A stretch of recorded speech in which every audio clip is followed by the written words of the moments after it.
that young people and Gen Z are much more, they care a lot more about work-life balance than probably their counterparts at older demographics ever have done sometime, because some organisations get you into their swanky offices and they're like, oh look, we've got all this, and you're like, yeah, but where's the authenticity? Where's the story? Where's the hook? Hi everyone, welcome back to the Employer Content Marketing Podcast. Delighted to have Conor Cotton with Not Going To Uni join me today, and we are continuing our series focusing on Gen Z. When we truly understand Gen Z, we can create marketing campaigns that really engage with them, and also we can retain the right talent within the business. And as we know, there's a big focus on Gen Z talent because they're obviously a massive part of the future workforce. So let's get on with the chat. How you doing, mate? You right? Good, mate. Yeah, Welcome. Something a bit different. Yeah, why not? It's like, what on earth are we doing in a kitchen? I saw some research done by Compass Group. Yep. And they did it with Mintel, and it came out in May. And they were saying that basically with Gen Z and in the workplace, that actually sustainability and meaningful work, but in particularly benefits at work, like access to eating, access to on-site canteens, access to food during the day was really important. Yeah. So I thought, you know what, actually, I've got to get in the kitchen and I've got to get Conor in to talk about this, and then talk about what's needed to create a great apprenticeship attraction campaign. Definitely, yeah. Let's get on with it. So what are we doing today? What are we cooking? So we got fajitas, chicken fajitas, because we thought it would be nice and easy. It's quick, it's a quick dinner, hopefully a half-hour episode, half hour of cooking. Yeah, lovely. Perfect time. It's quite therapeutic as well, isn't it? Doing something whilst you're chatting. And it's pretty healthy, isn't it? I think, people listening, watching will be super busy, and you want something quick, coming light. back late, or in between work, you need something quick and light to do. Definitely. And we've got some healthy ingredients here for sure. 100%. And we've got some olive oil. I wasn't going to go for the cheap stuff because, given your Italian roots and my Italian connections, my nonna is sat at home swearing at YouTube. Yeah, exactly. Cool. So let's get on with it. Do you want me to? What should you do? I'll do the chicken. Yeah. You do the veg. All right. Cool. So let's start cutting up. You got your weapon of choice? I do. Excellent. So what do you want, slices? Yeah, slice the peppers and then chop up the lettuce, because we'll put that in after. All right, so let's talk a bit more about, so obviously there's Compass Group, have come up with this research, with Mintel, which is about talking about how important of healthy eating and food is for Gen Z. And let me just check the stats here actually, bit of multitasking, so born between 1996 and 2010, Gen Z are expected to account for 27% of the global workplace by 2025. So, that's a significant chunk. Significant chunk, yeah. It's at the end of the day, Gen Z will, I think no matter what size of company you are, whether you're the biggest, whether you're an SME, Gen Z are gonna make up part of your workforce at the end of the day. So understanding how they work best is super important. And I think as employers, we're suckers to this, because I've got a team at Not Going To Uni that is really wide ranging in terms of age demographics. We sometimes don't look at how those different demographics do work very differently and want different things. I've got people in their sort of mid 30s, mid 40s, who what they want and what they need is very different to, say, Tyler and Ryan, who are in their mid 20s. So the best employers really need to understand that and ensure that they align their company benefits, how they attract to those different audiences. And remember, it shouldn't always be a blanket approach to attraction. The way you attract a senior hire is not the same as the way you attract a Gen Z apprentice at the end of the day, or even a graduate. And look, when it comes to, let's look at some other stats here. We've got 72% of the people surveyed in this research. 72% of Gen Z say an on-site cafeteria would encourage them to join a prospective employer. Yeah. Wild when you think about it. What's that? It's wild when you think about it. That we know this level of detail as well. So that's why it would be almost silly for us not to use it in our attraction. We've got this data. You've just proven that's a really specific stat, right? Yeah. And we've got it at our fingertips. Exactly. So if you've got these company perks, then utilise them. We did a really nice bit of work with AstraZeneca recently. And in the video content, we showed the benefits that AstraZeneca have some unbelievable offices. And we showed the cafeterias, the food on offer, which was really well priced as well. Yeah. And we showed not just the role, which is super science heavy and so on, but actually all those auxiliary benefits around it as well. Yeah. Because as that stat proves, it is important. Yeah. And people want to know well, okay, yeah, great, I've got the job, I've got a cool salary, what else is there? And that's quite, I'd say it's quite a contrast, isn't it, to older generations, because, it's well, oh God, got the classic thing about, was it Del Boy and Only Fools and Horses? Lunches for wimps, or was it breakfasts for wimps? I can't remember, but this thing about, not finding time to eat, and if you have half an hour lunch, then you think you're lucky, and that thing about actually going, you know what, no, I need to take a break from things. Yeah. And actually the research, the Global Eating at Work survey done by Compass Group and Mintel said that actually Gen Z felt they were more productive after lunch. Yeah. That's classically seen as being a bit of a graveyard period. It's funny, it's a graveyard for me, I'll tell you that for free. Really? I always have an afternoon slump where I have to have another espresso or something, but everyone's different at the end of the day, and everyone works differently. It aligns quite a bit with the Deloitte Global Gen Z Millennial Survey as well, which said that young people and Gen Z are much more they care a lot more about work-life balance than probably their counterparts at older demographics ever have done. They care about switching off at the end of the day. They care about being able to cook dinner, things like this. They do want that, so it's important that you do things that encourage that for your younger hires. Yeah. Just washing my hands for the salmonella police. The salmonella police, absolutely. Because of course, like Gordon Ramsay's going to be watching this, so he's got his eagle eye on how. I don't know if you've seen on TikTok, it's actually trending well, I say trending. He's trending a lot more at the moment because he reacts to people. So people tag him in their cooking videos, and then he reacts to them live. And some of them are really, really funny because he'll go, super OTT with his reaction. Yeah. And some of them, he's like, actually, do you know what? That's quite good. Yeah. What you did was actually quite good. So maybe tag him. Definitely. Right, Gordon, we're coming for you, that's for sure. So would you do these in strips, yeah? Yeah. I'm going to stick some oil in the pan and start heating up. I'll tell you what, I've been close to cutting my fingers a number of times here. I even chopping the chicken, it's hard. Sometimes it's hard to talk whilst I'm super used to cooking just on my own, listening to lo-fi fruits on YouTube, and not. Oh bloody hell! How does this work? Oh, that's a good point. So let's have a look. Right. That's it. Okay, so we've got. No. How do I unlock it? No one help. No one help. Crew, step back. Don't worry. We got this. Have I locked it? We got this. Maybe. We might need a crew step in. Yeah. So that's. You don't know how far. Have I? Yeah, I think so. Oh, really? Oh, do I need to? Does that red light need to be on? Or do I need to hold it down again? Oh yeah, hold it down. Cool. Nice. Then the on button. Okay, there we go. Come on, turn on. That's the thing about these induction things.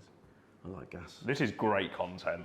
It is, man. It is. There we go. There we go. Crew step in. This is definitely. Oh, see the magic touch. Time lapse this. Sure. I think keep it in. I think that's the best bit. But we can time lapse it. That's the best bit. We can speed it up. Right, we'll let that heat up. Then we'll stick the chicken in. Then we'll get the peppers in, and then we'll construct some wraps. So, struck wraps. You mean wraps or raps? Raps. I'm going to start singing. Gee, I think getting us to cook and do an interview is maybe the next one will be a singing one. Yeah. There you go. So look, obviously the reason we're talking about this kind of stuff is because this kind of these kind of insights are really important. To understand it. You can one could assume they understand audiences, and you could argue that some organisations don't really delve deep enough. But you said yourself, like recently you went to a meeting, didn't you, where you just spent the whole session talking about data around Yeah, Gen Z. we did something for the Port and Skills, I think they're called the Port and Skills Authority, which is all the ports in the UK, of which I didn't realise there's quite a lot. Yeah. And what they were interested in was the data around Gen Z. You know, what is it Gen Z are looking for? What are the things that pain them? Yeah. What are the things that worry them maybe when they go into the world of work? And then how do you correlate that with attracting them? Okay. So we went over, you know, the fact of, we spoke about at the start, the number of Gen Z that are going in, the fact they care about meaningful work. So Yeah. 8 out of 10 Gen Z, according to that report, are saying they care about meaningful work. So they care about doing things that have an impact and a positive impact at that. Yeah. So, you know, simple maths, 80% of young people want to do meaningful work. They want to do something with impact. So It's noticeable. you've got to definitely, show yeah. that. You've got to show that you're doing, whatever you're doing is meaningful. Yeah. And you might not think it's meaningful, but actually if you get under the skin, there probably is something there. Yeah. What have you found? Like, you know, have we got it? Hopefully that's starting to sizzle. Yeah. So, you know, diving into that meaningful piece, yeah? Yeah. So from the work, well, you know, you do loads of work with loads of ultimately Gen Z recruiters. Yeah. And you creating content and advertising to Gen Z. So what's your feel for kind of what meaningful actually is? What does that actually mean? Well, I think it varies. Obviously, we've had a big increase in green jobs. Has become much more popular. So things that have a positive effect on the environment. I think things, you know, around education and further progression and learning. There's things around, which we've mentioned the environment, we've mentioned green jobs. There's another one that's completely slipped my mind. Can't think what the other one is. All right. Can't think. That's all right. It'll come back. It'll come Definitely come back. We'll bring that back in. But yeah, I mean, ultimately, young people want to do something that they can go home and at the end of the day sit there and go, do you know what I've done has had an impact on something or someone in a positive way, whether that's education, like I said, environment, you know, supporting the elderly. It could be anything. Could be absolutely anything. So I think when you're positioning your employer brand to young people, you have to consider what you can do that shows that you have a positive impact in some way. Yeah, nice. But also, I think, you know, thinking about the meaningful side of things, it's also a thing about being given the autonomy to actually have a direct impact on the work you do. Yeah. So on the actual, you know, because it can be a number of different things that you do in terms of the ultimate impact. But if you feel you have that kind of autonomy and able to gain mastery over your area, you know, and you feel you're learning and moving forward, then actually that in itself is meaningful. Yeah, and I think young people are more aware as well to what an organisation's impact on the world is in general. Yeah. There's going to be more young people that maybe pick employers. We were talking about this on the train here. There are going to be more, we were using my friends as an example, there's going to be more young people that morally think about the organisation they're going to work for based on what they do. Yeah, true. And actually the type of work, and does it sit right with them? And they might decline working for organisations that have really good offers because they don't feel morally it aligns with them as well. And that's going to happen more and more. And my best mate, we were talking about this morning, the reason he left his organisation was for that exact reason. Yeah. Actually, because the work itself would have been, you know, demanding, satisfying, highly engaging, but actually ultimately, you know, the organisation itself wasn't what it stood for, wasn't right. Exactly. And actually that goes back to the thing about, you know, I think, so we're a few minutes in and we talked about authenticity, but it's got to be done. You know, it's talked about a lot, but authenticity is talked about a lot for a reason. That thing about being absolutely clear about what your organisation is actually impacting. Yeah. There'll be some people that are fine about that, and there'll be some people that aren't. But much better to be very transparent about things. Yeah. And then when people join, they don't then leave. The best content in recruitment is that authentic content that breaks down the barriers. I think I sometimes complain to the team about the content we produce for organisations, in the sense of I don't think it's authentic sometimes, because some organisations get you into their swanky offices and they're like, oh look, you know, we've got all this, and you're like, yeah, but where's the authenticity? Where's the story? Where's the hook? And that's what you need to show, is those authentic stories of the people, because at the end of the day we're people. you know, the offices are great, these things are great, but also show those authentic stories from within how the organisation's helped that person to flourish. maybe the work around the office, so the ability to support work-life balance, etc., how that's helped them, whether they've got young children, whatever that may be. We need to do more of that. Sure, you're right, actually. I think when it's kind of as a place to work, the typical thing is, especially if a place or an employer has a lovely location. Yeah. They go, right, what we need to do is we need to do a shoot on site. Yeah. We have lovely B-roll Yeah. of the offices. Yeah. And then ultimately we have just a fairly standard talking heads. Interview, yeah. We have to push the boat out. Exactly. You have exactly. to, and look, some clients, we have this struggle internally as a business as well, and there'll be brands watching this who we've worked with, and it's no disrespect to them. We try and push the boat out, and they can't because internal politics, internal brand police, and we completely get that. Yeah. But the best content, the RAF's a great example. They're Yes. willing to let us push the boat. The problem is people see that and think everyone can do that. Not everyone can, unfortunately, because there are internal politics. But if you do want to engage Gen Z and you do want to compete with some of these big brands, you're going to have to break down that barrier. Yeah. And you're going to have to push the boat out more. We'll talk a bit about we've covered it in previous episode, but we can revisit it. But we'll talk about some of the stuff you've done for the RF and other clients. But Yeah. Well, we did this. Well, that's a good point, actually. Yeah, we did this. We did. Tell us, actually. Yeah, let's jump on that. Let's So talk a bit about that then. we did a series called the RAF Cook Along. We did a live stream that was called Everything But the Job. And ultimately we did esports, we did a motorsports walk around of a car, and we did a mini cook along. Yeah. The cook along was wicked. It was the coolest bit. Yes. So we thought, hold on, why don't we turn this into a series? So we actually went to the RAF and we did a series of cook alongs with different chefs. So Hope was there presenting, and we did a burrito bowl, we did some nachos, we did I think a fillet steak thing, and some other bits, and a brownie, I think. And it wasn't about the cooking. We didn't care about the cooking. Sorry, mate, I'm going to dive in. You Can't help absolutely. myself. It didn't matter about the cooking. Yeah. It mattered about the conversation. Just gave you something different to look at. Exactly. It created these nice bloopers, a bit like when we had to get our studio assistant to turn on the hob. And situations like this, because it made it human. Yeah. It humanised the content. It didn't feel like a staged interview. When you actually watch back, and I'm sure you can put some overlays of that content on here, it just doesn't feel like an interview. It doesn't feel formal. It actually feels really informal. It's true. With the RAF, you've got Hope making jokes about different things. You've got the chef making jokes and things like this, and it just makes it so much of an easier view. And it puts the employee at ease, the staff member at ease, doesn't it? I think. It creates the emphasis that the employee matters. Exactly. So yeah, super cool content, and some of the best content I think we've ever produced, to be honest with you, because it just feels. We can't do that for every client, because not every client hires chefs and will have a professional kitchen you can cook in.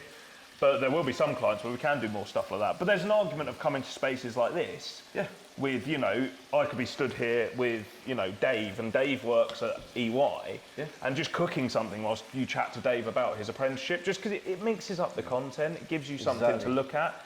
And if there is a canteen on site, then there's a connection there, isn't there? And it's I mean, look at if you watch like James Martin's Saturday Kitchen, similar vibe to this. But when they're cooking, yes, they go through. We chop the peppers and we do this and we do that. But what they also do is they show they're having a conversation about maybe a restaurant the guy who's cooking owns. They're maybe talking about the Guatemalan coffee beans that have just things like this. They're talking about things completely irrelevant to what they're doing, but because you've got the cooking in the forefront, it kind of makes it much more engaging as a watch. Yeah. And is why people will happily sit there on a Saturday morning watching it. Yeah, it's true. Yeah. If it was just James Martin interviewing, it's probably a bit harder. Yeah. It's probably a bit harder. And if it was just a straight off, I'm going to cook this. Yeah. Then that's a tried and tested kind of outdated model. 100%. Right, we'll bang the peppers in. Nice. I'm going to put this out the way in the sink for, again, our salmonella friends. Right, now I'm going to spill the lettuce all over the place. Let's see how we do this. It's all right. It's okay. So yeah, I was going to ask about, and this actually has worked out nicely. I was going to ask about the. It's difficult to get clients maybe to do that kind of stuff. Yeah. But it's just a gradual thing, isn't it? Because you think don't ask, don't get. Exactly. And with the RAF, it was you know, it started out with little shoots. Yeah. You know, Well, we did the talking first heads. one for free. Well, yeah, exactly. You know, I think we spoke about this on the episode with Tyler, I think. We did, I yeah, we mentioned, did. you know, I gave away our trade secrets. We just did the first thing for free. Yeah. It's not secret. Yeah. I'm happy to tell everyone. You know, I'll tell all our competitors that. We did it for free. Yeah. You know, it was a risk. It was a $2,000 risk, maybe, when you add everything together. Was it worth it in the long run? Oh, 100%. We got great content. We built great relationships. And it also was a bit of a, you know, can we actually do this? Yeah. You know, if we got off the end of the shoot and we looked at the content and thought, you know what, that was pants, then, okay, lick our wounds, we go again. Yeah, you got proof of concept. 100%. And also, you know, like Hope have been involved in the Find Your Force Yeah. podcast, which has now become a chatcast because Yeah. it's gone from audio to video and has really advanced, I think. And so actually, it's easier to then say, let's do a cook-along episode because she's already been involved. And gradually, You don't have to spoon feed her either. That's Exactly. that's the beauty of that consistency element. She's built up such a knowledge base of what she's doing. And like I said, look, we will always try and push our clients to do more. And brands should always try and push themselves to as far as they can. Like I said, it won't always be possible. Yeah. But when you can push yourself, do it, because you hopefully you've just reset it. Oh, yeah. I think I turned it off. There you go. Go back to it. Yeah, I think it's really important the brands just push themselves as much as possible. And like I said, if it's a no-go, it's a no-go, but if you can, then great.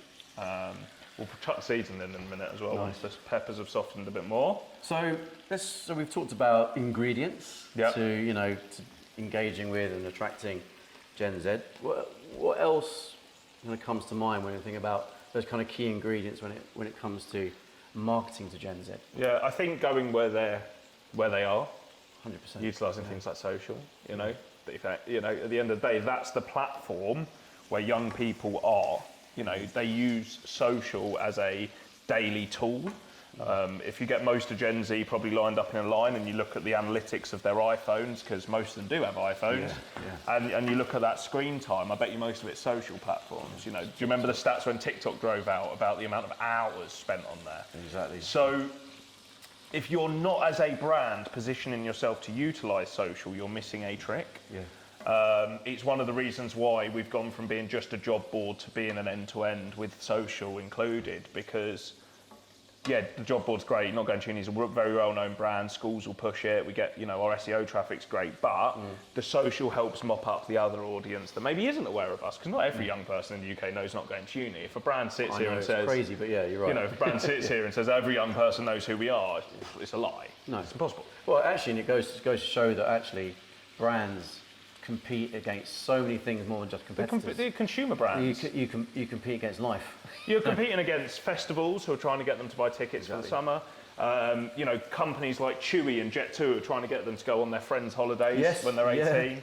Netflix. Boohoo are trying to get them to buy clothes. Yeah. And the best recruiters think like those marketers, though. Yeah. The best recruiters think like marketers. I've sat there and spoke to recruiters and do this. And my attitude is always, if you can think like a marketer, you'll be all right. Yeah. If you can think a bit more like a marketer, you'll be okay. You'll get what you need to.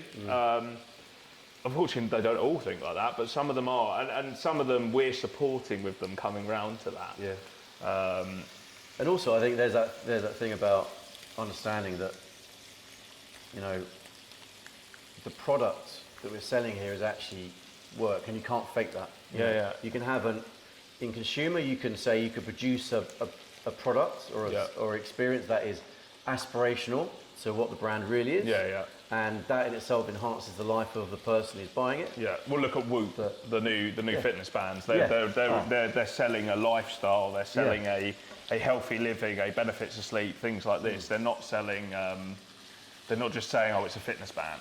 The thing is, you can't fake that when it comes to an employer. Correct. Ultimately, you can have the most amazing high production campaign, but if it's just all a little bit inauthentic, people see through it. People see through the BS now, don't they? And it's same with influencers. It's why some influencers blow and then crash. It's why other influencers have a gradual. There's a guy on TikTok I follow, a guy called Mitch Tucker, and the reason he has got big is because he's just normal. Yeah. You know, he's just like a normal guy, works in asset management in London, goes to the pub on a Thursday and a Friday, and I think he's a Spurs fan. So people are warming to characters like that. Yeah. Because they're like, you're just a normal guy. You don't claim to be an influencer. You don't, you're not creating that fake sort of profile online. Yeah. And that's the kind of people and that's the kind of brands, etc., that young people and Gen Z are warming to. Is those authentic brands. I'll bang in this season. Yeah. And also, think about turning up all the time. Yep. There is trust in turning up. You know, it wouldn't be the first time I talked about Mr. Beast on here, but one of the things he talks about is his first videos. His success is that he's always turned up, and that the audience, his community, appreciates the effort he puts in. So I think in terms of brands, there's a lot that brands can learn from YouTubers by consistent, good cadence of content. The best thing to do is go on and look at a YouTuber's first ever videos. Yeah. They're woeful. The quality will be crap. Look at mine, it's awful. Their numbers will be awful. Yeah. You know, they just won't have very good. The stats won't be very good. Yeah. But over time, you keep showing up, you keep being a consistent brand. It's why we value. So with our clients, we always value them. What's the word? Having a presence all year round. Yeah. Because then there's your consistency of your brand being known amongst young people and also known at younger age groups. What people forget is you're making career decisions about your future all throughout, from primary school to secondary school. You are making decisions about that career looks fun, that career looks good, they're bad people, you know, things like this. And that's what people forget. Like, kids are like sponges. I mean, you know, you've got kids. Yeah. They're like sponges. Yeah. You know, they sponge information and sponge what's around them. So if you're always on and you're always creating a presence, you're hopefully building that brand awareness and building that engagement from year 7, year 8, year 9, year 10, year 11, year 12, and hopefully pays dividends long term when they do go to get into the world of work at 16 or 18 or 21 or wherever it is, they think of you. So we had a little bit of a near incident with our fire alarm. Yep. So the crew have come up with a solution for that. Good work. Cooking up too much of a storm. Yeah, so what we were talking about, so this thing about volume of content, that cadence of content, and building trust is like showing up all the time like YouTubers do. Every day, every week, every month, every year. That's important because I think often creating content is seen as being expensive, which means actually there's not enough content to fill the gaps. A schedule, you know, it's literally relying on like one piece of content with maybe some trailers and that's it. But with YouTubers, you need to turn up all the time. You have to, and the RAF's a great example of that. If you look at our 12-month contracts with the RAF, there's something happening at least once every month. Yeah, and exactly, that then shows that's a prime example of this showing up all the time mentality. Yeah, exactly. And I think you've got to be committed. You've got to be committed to turning up, filming the content consistently at all times. But I'm still here, man. I'm still here. In the cupboard. Unfortunately, not every brand is committed to doing that because, again, there's financial reasons behind that, and that's absolutely fine. But doing it as much as you physically can. There's also strategic things you can do. You know, the iPhone footage isn't always the best, 100%. But sometimes there's a place for it. Yeah, I mean, there are films shot with iPhones, you know, so it can be a starting point, can't it? You can't, you know, we had this with a client the other day. They wanted us to edit iPhone footage into, like, some actual footage that was created, and they just mismatched so much it didn't work, which is absolutely fine. But we could separate the two out, and it looked quite nice. Yeah. And you ended up with 2 byproducts for them. So it's just about being aware to that and trying as much as possible to create as much content as possible, whether that's you make it in-house, whether you use companies like Not Going To Uni, or, like I said, whether it's just iPhone footage. And you've got a couple of apprentices maybe running your TikTok page, for example.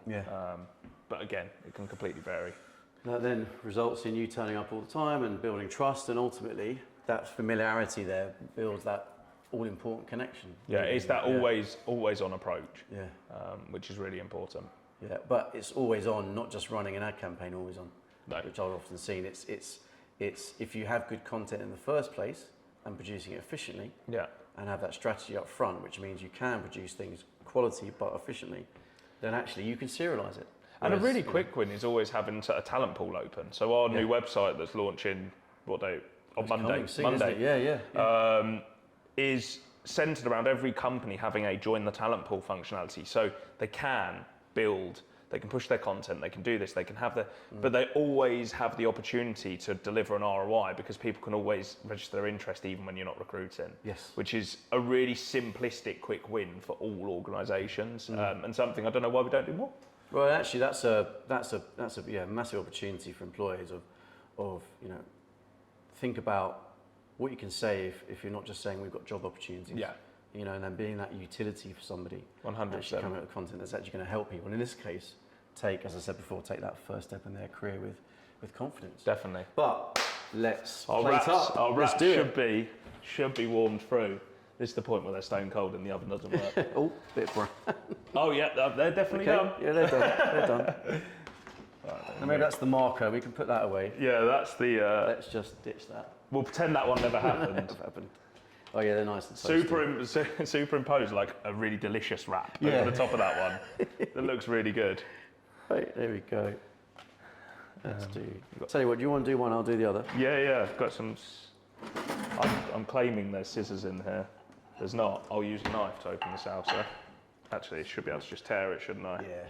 Bit of salsa on there. Do you want to grab a spoon out of there? Because that'll probably be easier to dish it up, won't it? Yeah, nice one. Okay. Go right. This So is not going well. put that in there. Don't play with knives, kids. Exactly. Safety first. Safety on set all the time. Someone will comment and be like, the way he used that knife was super dangerous. Yeah. Oh yeah. I think I've done at least 20 times so far. Don't. Oh God. Do you want any salsa? So yeah. Cheers, mate. Thank you. There you go. Bit of lettuce. Do you want to like? Yeah, I might do. Actually, no. Do you know what? I'm gonna go. Ooh, gone a bit. I'm gonna go rogue. Nice. Going rogue. There we go. The other thing that you mentioned about the YouTuber thing, like, if you're worried about no one showing it, the best thing to no one seeing your content, not getting enough ROI, the best thing to do is go and watch those YouTubers' first videos because I bet you their numbers are relatively nil. That's true. Yeah. The classic thing of the quest for perfection gets in the way of any kind of progress. Yeah. And it is like, you could argue it's procrastination and just an excuse to do things the normal way. But if you're not, I think speaking to someone earlier, like last week, Yeah. was saying that actually, that was it. So as a client of mine, I'm talking to a bunch of photographers Yeah. about their work.